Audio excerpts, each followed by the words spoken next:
Welcome everybody to another installment, actually my Christmas installment of Dave's Corner. I know I haven't been up to date with all my stuff. I've been gathering a lot of things and I've been very busy with work and all this other stuff, but I haven't forgot about my people who have been watching me on, well, YouTube. Well, this has been, this is my Christmas, like I said, my Christmas and New Year's special. I will deliver another New Year's,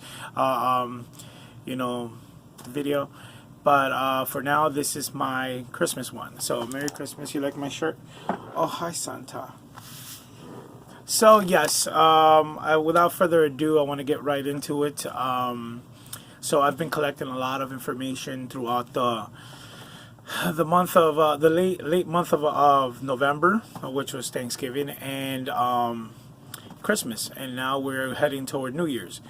Well, just to start off, I would like to talk about the news that you guys probably already heard of John Turturro, who is famous for a lot of movies that Adam Sandler has put him in. He's also famous for the Transformers trilogy. He also made, I think, a quick cameo on the last Transformers, which was The Last Knight, which was very horrible. But yeah, and he was also in a Spike Lee movie. I'll put the name of the movie up here. I totally forgot what the name of the movie was. I'm very forgetful like that, but I did see the movie. It was one of my favorite Spike Lee movies. And yes, he will be the final installment, from what I've heard so far, of John Turturro joining the cast of the Batman, which he's going to be playing the character of Carmine Falcone. If you remember who Carmine Falcone is, he's in charge of a lot of the crime that happens in Gotham City. He was in The Dark Knight, Batman Begins, The Dark Knight. I believe he was in The Dark Knight. If he wasn't, then I guess I'm getting confused with Eric Roberts. No, that's the other guy. Carmine Falcone was in the first one, the Batman Begins movie. He was also in the show Gotham. So yeah, Carmine Falcone isn't my first choice for to play Carmine Falcone, but I guess Matt Reeves sees a totally different picture. I mean, his whole cast is totally diverse, full of a bunch of people that just don't seem like to fit the roles of the characters that we're used to. But let's see what happens. I mean, it looks like he has a different view of what he wants in the Batman, the new Batman series. So I guess we're gonna have to wait and see what that's all about.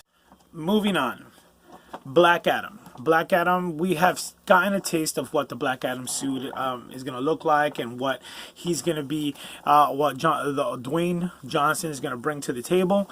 Recently, I've read, well, this was about a month ago, that I had read that supposedly Black Adam is to include not only parts of the Justice League, but it's going to be including Dr. Fate. Dr. Fate, he is part of the Justice League. So because of Black Adam's power deriving from an ancient Egyptian type place, Dr. Fate also has his power from similar places. So they are assuming that Dr. Fate will be included in the film. I first came to recognition of Dr. Fate in the video game Injustice 2. So I don't know too much about the character. I just know that his power derives from ancient Egyptian architectural not architectural, archaeological places. So I'm assuming it's like Egypt or something like that. So I'm looking forward to seeing what this new character brings, because I'm always up for an expanded universe. I know that the DC Snyder universe did not survive, but I mean, I really hope that they continue trying to connect them all at one point. So yes, here's looking forward to Dr. Fate, here's looking to Black Adam, and here's looking to the Dwayne "The Rock" Johnson soon in 2020, the film. Continuing, I was reading this not too long ago, but it kind of boggled my mind. Todd McFarlane states Joker has paved the way for an R-rated Spawn film. Okay, yeah, the Joker did a great deal at the box office, and people loved it because it was such a new take on the Joker. We got to see kind of like his origin, even though, Bob Kane and Bill Finger, they never actually wrote an origin for the Joker. So it's open to interpretation how many people want to come up with their own version of the Joker's origin and how he came up. But my question is, Todd McFarlane says that this movie paved the way for an R-rated Spawn film. What happened to Deadpool? Deadpool was like the definitive rated R film. It kind of paved the way for rated R films all over the place. And then they made Logan, old man, the movie Old Man Logan, which was Logan. That was a rated R film. So like Deadpool, kind of like the ones who started it. So what does he mean by the Joker paving rated R track for Spawn? I mean, I personally believe that Deadpool actually started it. If you want to take it even further, I think Blade started it all. Blade went into the rated R genre and treated that movie with the respect that it deserved, and we got to see gore, cursing, sex all over the place. So I think that Todd McFarlane is kind of like wrong on that. What do you guys think? Let me know. By now, you guys have seen the season finale of Titans season 2. At the time when I first saw this, I had seen the Nightwing suit. I thought it was pretty amazing. By now, you guys all know what the Nightwing suit looks like and how it looks on Dick Grayson.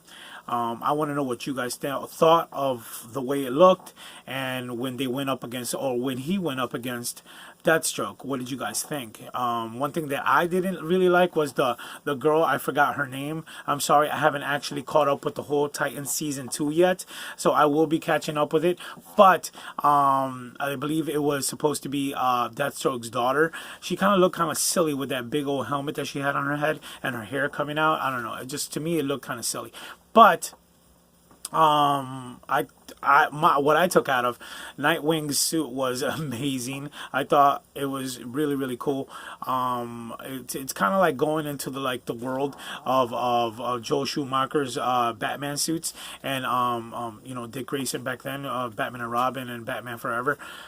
But not without the bat nipples, which we could do without. We don't really need the bat nipples in a Batman movie, or a Batman show. But what did you guys think of Dick Grayson and his Nightwing suits, plus the battle between him and Deathstroke?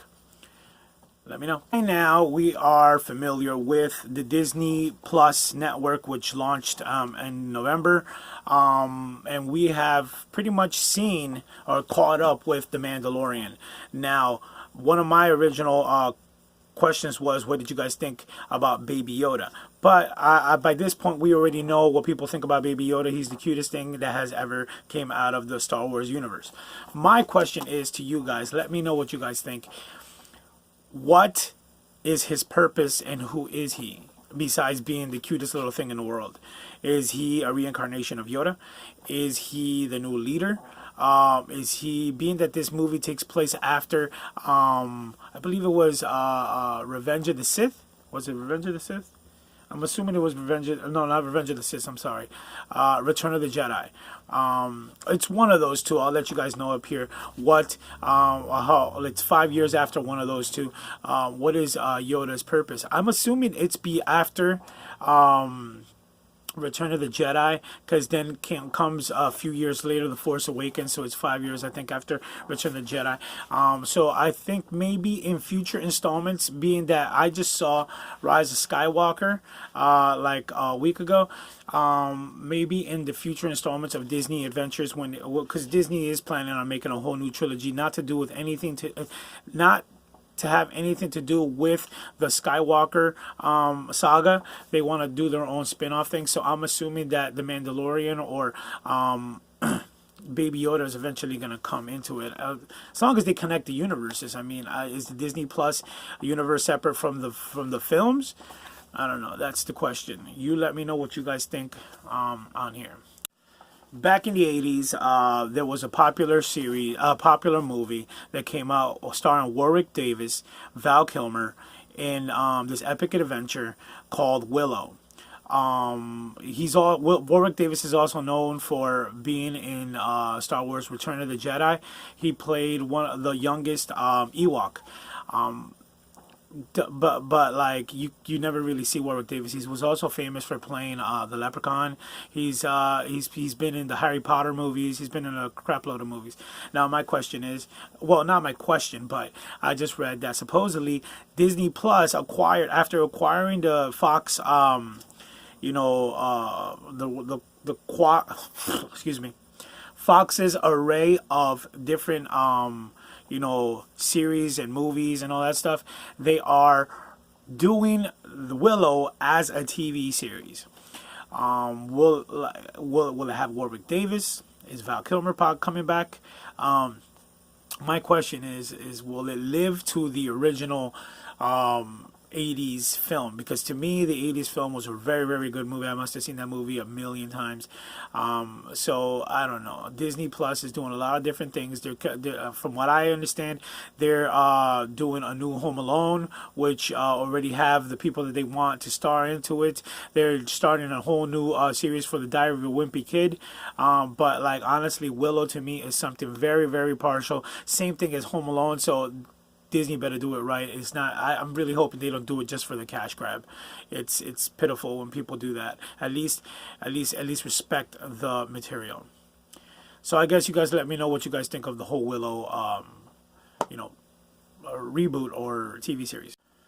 Again, back in the 80s, we had 80s, actually this was early 90s or maybe in the mid 90s, around there. I'll let you guys know up here. There was a TV series called The Secret World of Alex Mack. Okay, it was about a girl who had powers. It was shown on Nickelodeon. It was a TV series that was very popular among young teenage females, but boys watched it too. I must have watched a couple of episodes here and there. I thought it was interesting. I never saw it ever again when I saw it one time at my nephew's house when I was a kid. But I've always been partial to the whole thing of kids with powers. Not so much now. I like my superheroes to be adults. I don't like little kids. Like I was always against the whole Spider-Man being a teenager, even though supposedly it was in the comic books. But I just really don't care much for seeing a kid. If you're gonna put a kid, at least make him look like a full adult. I don't want to see a prepubescent young guy acting like he is a superhero or a grown man or whatever the case may be. But yeah, The Secret World of Alex Mack. I forgot the name of the actual actress. I'll put it up here somewhere. She has powers and she's going to school and she has some kind of like she makes liquids and all this stuff. I guess I have to see the show thoroughly, but yes, that is another show that people are petitioning to have remade, if it hasn't been already acquired by Nickelodeon or whatever company. So what do you guys think about the Secret World of Alex Mack being rebooted? So by now we understand that everything's being remade or rebooted. Hollywood has kind of like stopped creating things. So I mean I just saw the film Jay and Silent Bob reboot, and they talk about that everything's being rebooted and remade. So by the time 10 years from now, people are just gonna rebooting reboots. So it doesn't make sense. But yes, Disney Plus has rebooted or continued in such case the show Lizzie McGuire, which, if you remember, Lizzie McGuire starred Hilary Duff as a teenager who was going through her everyday high school adventures growing up into a young lady, and pretty much just whatever. They did two films, the Lizzie McGuire movie and the Lizzie McGuire movie 2, which I saw as I was a younger kid. And since Disney Plus has rebooted or restarted a lot of their franchises, Lizzie McGuire is one of them, and we have a picture that I will be posting up here for you guys to see for your viewing pleasure of the cast formed together. Okay, so let me know what you guys think. This is pretty much a whole YouTube video of what you guys think of all these new things that are coming out. So what you guys think of this new cast and what it may bring, especially for all you older heads around my age that have seen all these things. Okay, I guess the new generation gets to see it for the very first time, but we have partial feelings toward a lot of these things. So you guys let me know what you guys think of the whole new Lizzie McGuire cast and the whole Lizzie McGuire reboot or remake or continuation or whatever the case may be. Okay. At this point in time, you guys have already seen the Black Widow trailer, the James Bond No Time to Die trailer, the Wonder Woman 84 trailer. We've just had a crap load of trailers drop out that we have all been able to see, like Free Guy.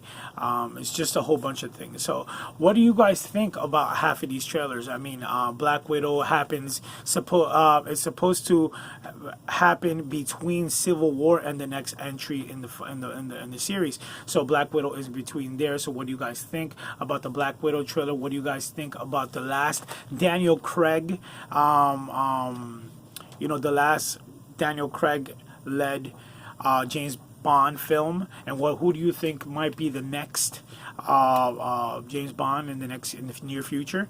What do you guys think of the Wonder Woman 1984 trailer, which I think it's pretty cool, but we haven't seen anything that really hooks us like the Black Widow trailer. The Black Widow trailer, to me, came out to be way more, it was way more intriguing. They showed action, and just to see Scarlett Johansson in the white suit, that was just pretty sick. The Wonder Woman trailer really didn't give us anything, but her swinging, which I thought was pretty sick, was using her lasso of truth and swinging from lightning to lightning. That was pretty dope. I'm still waiting to see Kristen Wiig as Cheetah. I want to see how that comes out, because I can't picture Kristen Wiig in any kind of serious roles. I mean, she's a comedian. So to see her in the Cheetah outfit, I really hope that they don't mess it up. I mean, a lot of you guys are hating on the film Cats, and that's the only way that I could think that they might do it. CGI all the fur on her face and all this other stuff. So, what do you guys think of these new trailers, these new up and coming trailers of these epic films like Black Widow, Wonder Woman 84, and James Bond, Daniel Craig, letting himself out for one more James Bond film? I mean, I think that Daniel Craig made it a more serious take on the whole James Bond series. I mean, we've had, ever since I've been alive, I've seen a few, I've seen Sean Connery, I've seen the whole series, but since I was born in 1981, I've gotten to see Pierce Brosnan, this new guy, Daniel Craig. I got to see Timothy Hunt. No, not Timothy Hunt. Is it Timothy Hunt? I think it's Timothy Hunt, I forget. And Roger Moore. Those are the only ones that I've ever actually gotten to see play the role of James Bond. So what do you guys think about Daniel Craig's last entry of being James Bond? I'm kind of sad. Hopefully, there is a lot of talk of making it a new, diverse James Bond, which we found out in the first entry to the Daniel Craig movies, that James Bond is the name of an agent, not a specific person, but the name of the top of the agent that is 007. So I mean, we can have Idris Elba play the next one. I'm hoping that they go that way. We could even have a female, but I don't want them to change the name James Bond to Jamisa Bond or something like that. No. But yes, what do you guys think? Righty. I also read a little before that Disney is also, since Disney acquired the ensemble list of Fox series or movies or whatever the case may be, they are going ahead and producing a new Planet of the Apes film. I'm wondering if it's going to be a continuation to the third one. Is it going to be a whole new take on things? I really hope they just keep it within the latest 3 trilogy, or if they're going to continue a different story, by all means do that, but do not take it away and make it a little more comical and ruin the whole series, because this series was magnificent the way it was. With the first one, the Rise of the Planet of the Apes, War of the Planet of the Apes, and the other one that came out, I forgot the name of it. But yes, Disney, please keep it within the realm that it has been existing in the last 3 entries.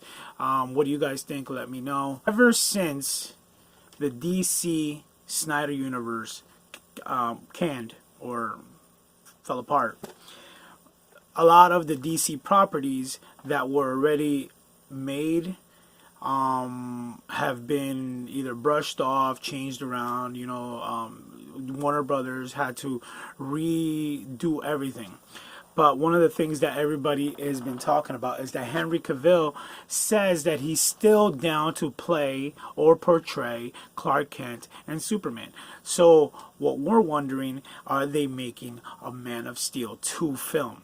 Because honestly, I thought Man of Steel was an okay film. It wasn't until they started making the whole collage and all that stuff that should have came later on.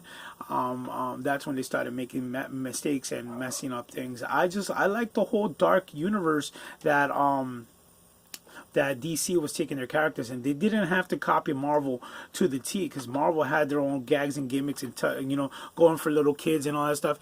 We didn't have to do that. I mean, I always say we because I am a DC fan all the way. I don't care if you guys call me a fanboy, a geek, whatever the case may be. You know what? Thumbs up. I don't care. I've always been a DC fan. In the past 5 years that I started getting into comics again, I became a DC fanatic over Marvel. I've always wanted to see DC come up a little more, and they're on their way with movies such as Wonder Woman, Aquaman, Shazam got positive reviews, and with the Joker being the billion dollar titan that it became. I just can't wait to see what the future of DC has in store. But I want to know, is Henry Cavill still attached to play Superman? Man, if he is Man of Steel in the works? What do you guys think? And as you know, being that the Snyderverse canned, and we know that when Zack Snyder left the Warner Brothers world, they hired Joss Whedon to finish off the Justice League, and that's what we got. We got the film that we got, which was a soulless piece of crap. So Snyder had a little bit to do with it, filming what he did, and Joss Whedon just crapped all over it.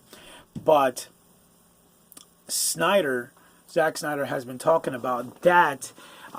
He finished off the film. I mean, actors such as Jason Momoa, Gal Gadot, Ben Affleck, even people from Marvel have been talking about to release the Snyder Cut. So what I'm asking is it real? I mean, just recently, Zack Snyder posted a picture of himself saying that it's literally 3 hours and 34 minutes. Okay, it's going on 4 hours, that film. I want to see what that was. I want to see the lanterns. I want to see the lanterns that he had envisioned. I want to see all the stuff that they cut, the stuff that should have been Superman with his black suit. I want to see that. The reason why I believe that Warner Brothers doesn't want to release that, because just in case this movie ends up being big, it kind of puts a press on the new Batman series that they got planned out. And if it comes out to be really big and good, people are going to be clamoring to continue that storyline. And that's why I feel that that's the reason why Warner Bros. Doesn't want to release this, because they already see the future. They already have plans for the future. A lot of people say just release it on DVD and all that stuff. But nowadays, people have too much of a voice on the internet, and being that they have too much of a voice on the internet, they have the power to change a lot of things, and I believe that that's the wrong type of idea. Warner Brothers should adhere their what people have to say, but do not fall into pressure to change movies around just because people are talking or voicing their opinion. Just look at this director for the Sonic the Hedgehog movie. He had his own vision of Sonic the Hedgehog, but people jumped in and they started talking about that Sonic the Hedgehog looked weird. They put so much emphasis on the changing of the image that the director had to pull the character out, invest a couple of $1 million or another $1 million to envision what Sonic looked like. Now, if that movie comes out and this doesn't become $1 million hit or $1 billion hit, then these people lost out on a whole bunch of money for listening to a bunch of clowns who think that they can do a better job, and they're sitting at home putting leaving information or little bits of information that really doesn't matter. Look at Michael Bay's Teenage Mutant Ninja Turtles. He came out with Teenage Mutant Ninja Turtles Part 1 was awesome. People were like, oh, they should put Bebop and Rocksteady, Krang, and all these different characters in it and everything. And that's what they did for the second one, and it didn't even break even. The budget was $200 million. It made almost $300 million. So we, the people, are over here talking all this smack, and then they do the changes because they want to feed to the fans, and the fans aren't even turning out to, turn a profit. So it doesn't make any sense. Directors, do what you need to do. Put your vision out there. Screw what the people have to say. Have a good one. Now, I just want to keep talking about, I just want to let you guys, I just want to go back to what I was talking about. I'm sorry. Got a little emotional. It's the Christmas season. The Snyder Cut, 3 hours and 34 minutes. What do you guys think? More sad news. Carol Spinney, who has portrayed Big Bird for the duration of Sesame Street. He did the voice. He was inside the costume. He did everything that Big Bird had to do. Passed away, I believe, a month ago or a couple of weeks ago or something like that, which was very sad to see. They have a documentary on it, Big Bird, or Being Big Bird or something like that, with Carol Spinney. If not, I'll just put it up here. I'll put the title of it. It's a sad moment when anybody has to pass away, especially when somebody is young. But I mean, this man, he did something so great for the youth of tomorrow. Even though the youth of tomorrow became a whole bunch of whiny little babies, millennials, but still, they brought us the Xennials to the now, and we have a nice head on our shoulders. And Carol Spinney just contributed a small part to that, kind of like Fred Rogers in Mr. Rogers' Neighborhood. But what do you guys think of his passing? It's a very heartfelt moment for me because I remember him doing a lot of Sesame Street, and I watched a lot of Sesame Street growing up. So I'll put his picture up here so you guys can see who he is. I'll put a video. I'll put a picture of the documentary that you could watch. His history on the show, and yeah. So, Batista, who is former wrestling Batista of the WWE, was seen or took a picture at the Warner Brothers lot. Why was he there? Could he be talking? I mean, last time I checked, I thought he was in Marvel, but I guess his contract is coming to an end, being that this is going to be his third film in the Marvel series, series trilogy of Guardians of the Galaxy, and he's already been in the collaboration films. So what is he doing?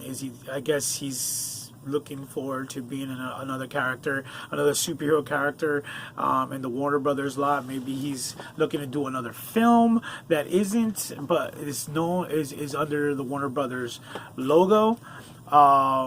I'm kind of excited for it. I mean, it's crazy how The Rock was the first one to break out of WWE and became one of the biggest, highest paid actors out there. Dave Bautista kind of like followed suit.